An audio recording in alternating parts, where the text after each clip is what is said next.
this computer.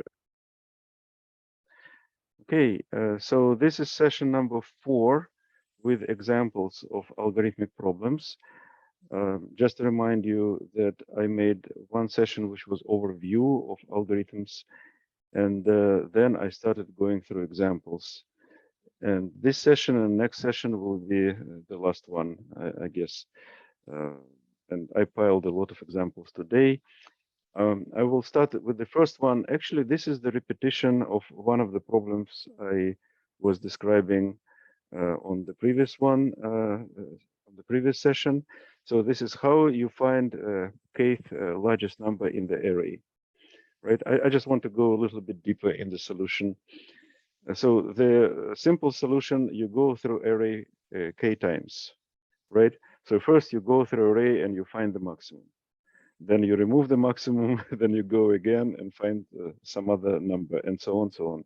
And you repeat it k times, so the complexity is k times n, where the n is the length of the array.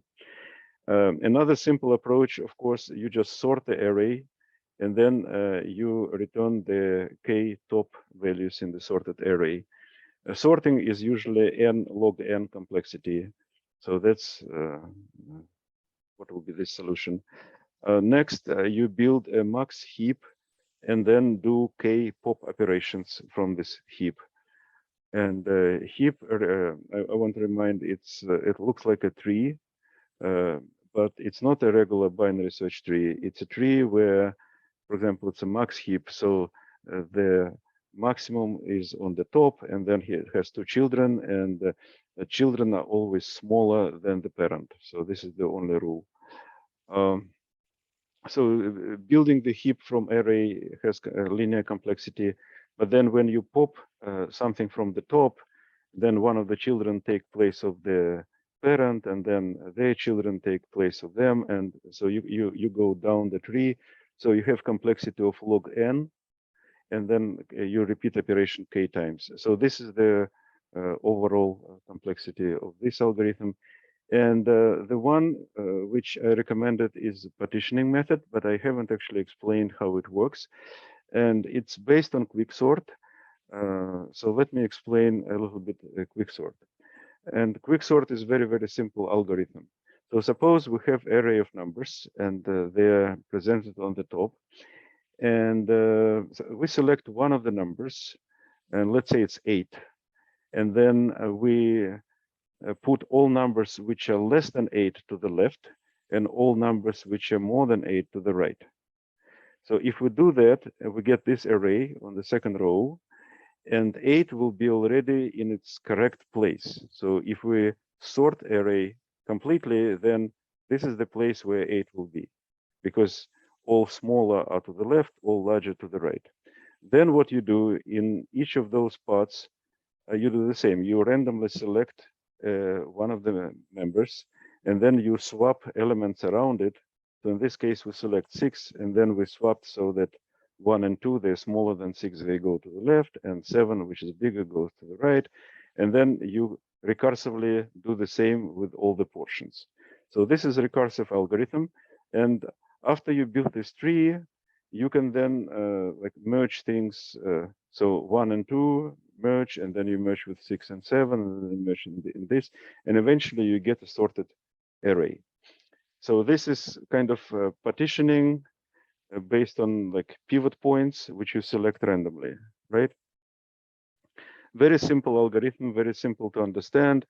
And we can do the same thing, but we don't need to sort the whole array, because we pivot, and then we see how many points we have here. Because if we have like exactly k points, we're done. We found the k largest numbers, right? If not, maybe it's bigger, then we continue partitioning. And if it's smaller, then we have to take some pieces from here.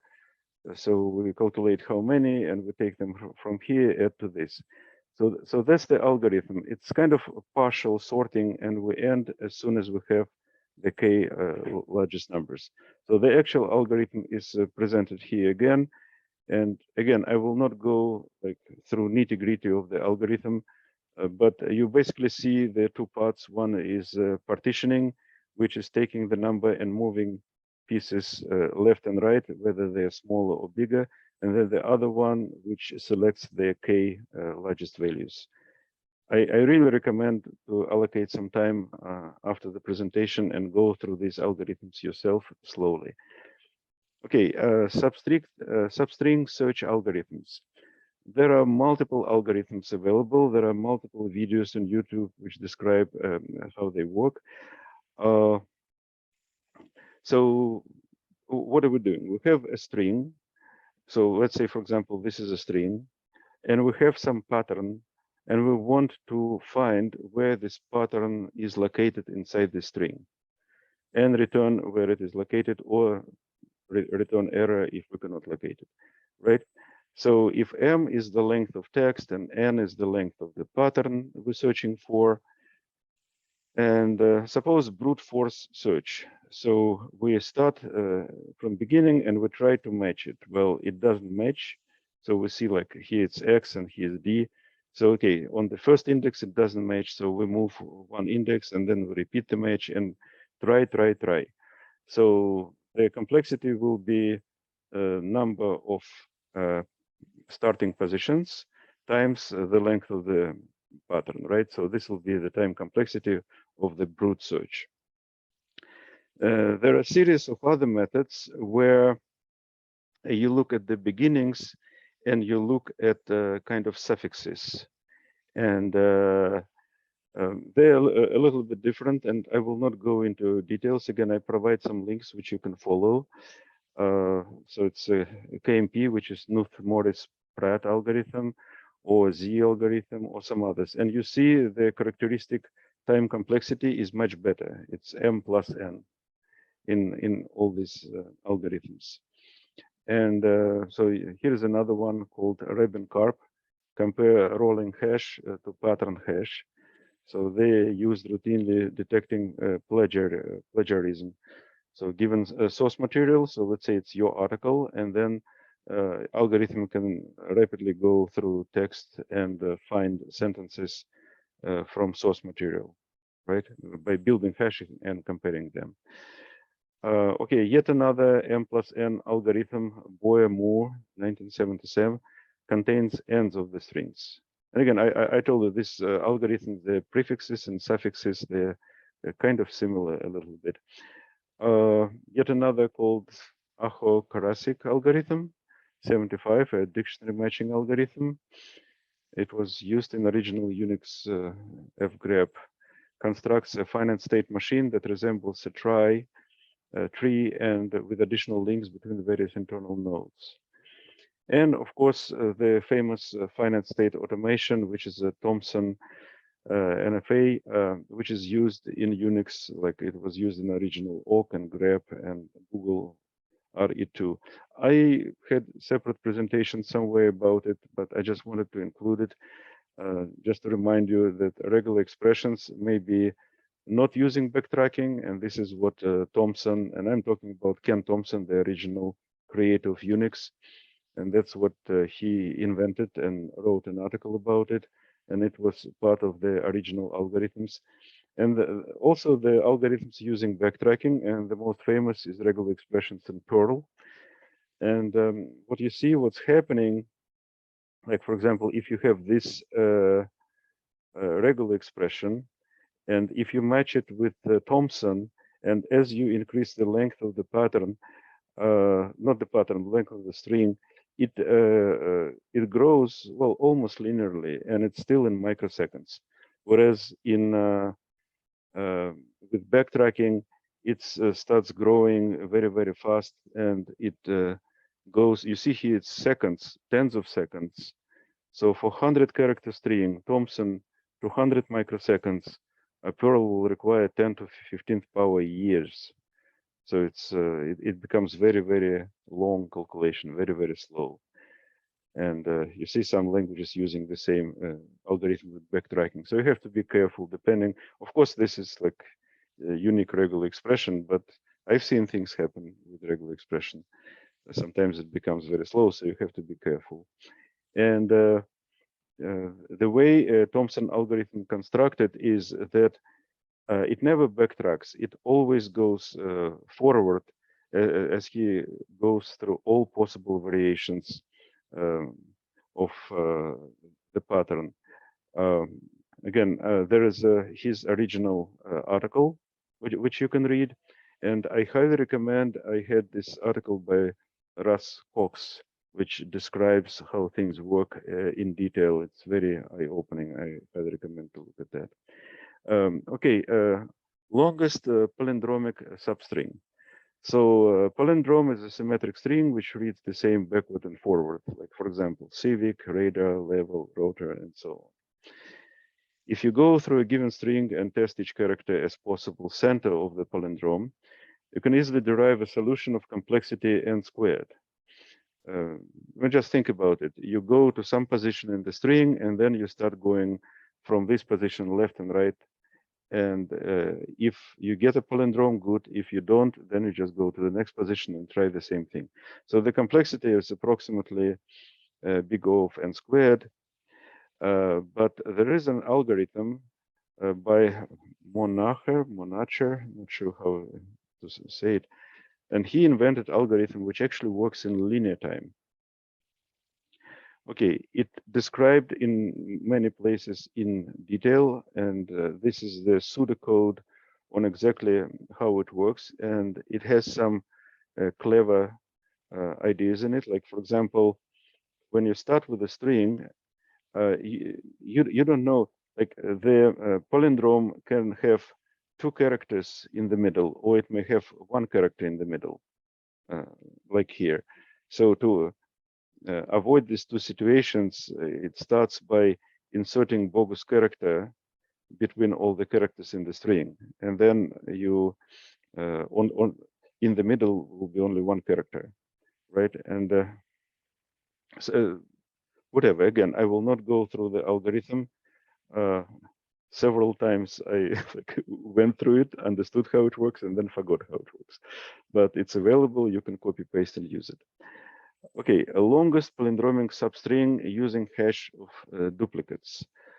Okay, I actually haven't tested this algorithm. I don't remember if I tested it at all. But the idea is, if you have a palindrome, then you will have paired characters, one on the left, one on the right.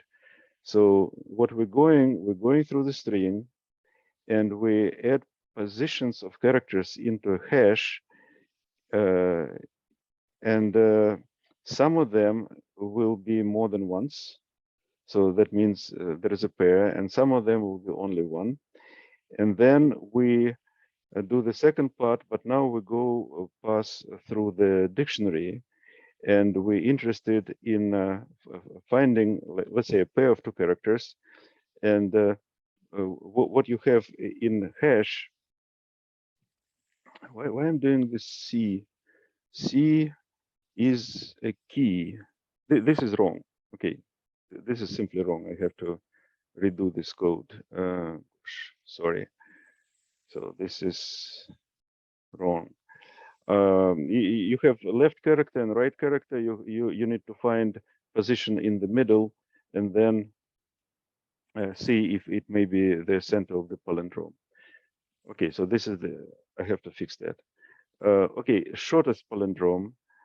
Okay, given a string, you are allowed to convert it to a palindrome by adding characters in front of it, right?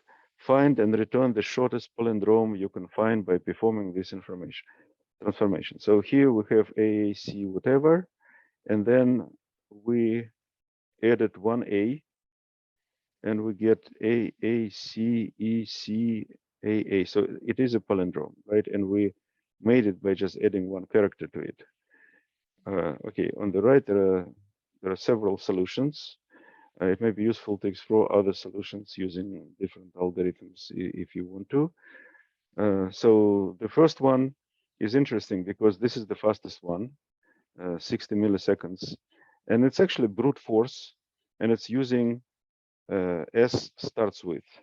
So in Python, you have this S starts with, and it's really, really fast. So it's a little bit of cheating, right? It's not that the algorithm is fastest, but because it has this starts with, which is under the hood, is written in C, and it's very fast. Okay, and these are algorithms which are more direct without cheating, and you see they're about 400 milliseconds. Okay. Next one, find depth of a binary tree. So this is a very simple thing. So here on the left, you have a recursive solution. So what you're doing, you calling it itself on the left subtree and on the right subtree, and you calculate which one is deeper +1, and so you go deep, deep, deep. So it's a recursive solution. This is the same solution, but it is iterative. You know that always when you have recursion, you can convert it to iteration, and I'm not sure about vice versa, but yeah. Anyway, next, invert binary tree. So here's what we want to do. We have a binary tree. So 4 less than 4, 2, more than 4, 7, and then they divide as well. And we want to invert it. And we do it again recursively. So you see this function. Let me make it more visible in red. And then it calls itself on the left and on the right. Okay. So again, this is actually a very simple algorithmic problem, but it's quite common. Okay. Next one, binary search tree checker. So all we have to do is write a function to check that the binary tree is integer numbers is a valid binary search tree. And so you have to go through it and just check the relationship in the elements.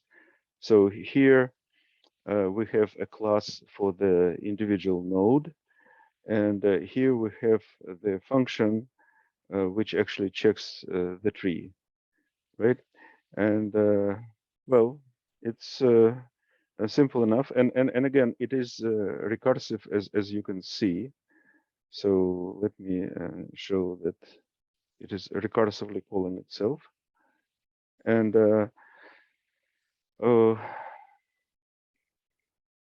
so you see it checks if they don't go for the maximums, and they provide those maximums or minimums as like border conditions. Okay, I guess this is clear what it does. Okay, suggest word completion using trie structure. Well, trie structure is a tree where on the first level you have the first character of the word, and then you add the second character, and so on, so on. So on each level, let's think about English 26 characters. So you may have like 26 children, and then more children on each level. So it may become wide very soon. And if you have some sort of vocabulary and you build a trie, and then given like for example, you're given DO, and you start here, and well, we don't have D here, so this is not the right tree for this particular example. But you go to the D, and then you go to OR. Let's say this TE represents the DO, and then you have something undated, and it may go deep. So, and all you need is then to return all these possible matches.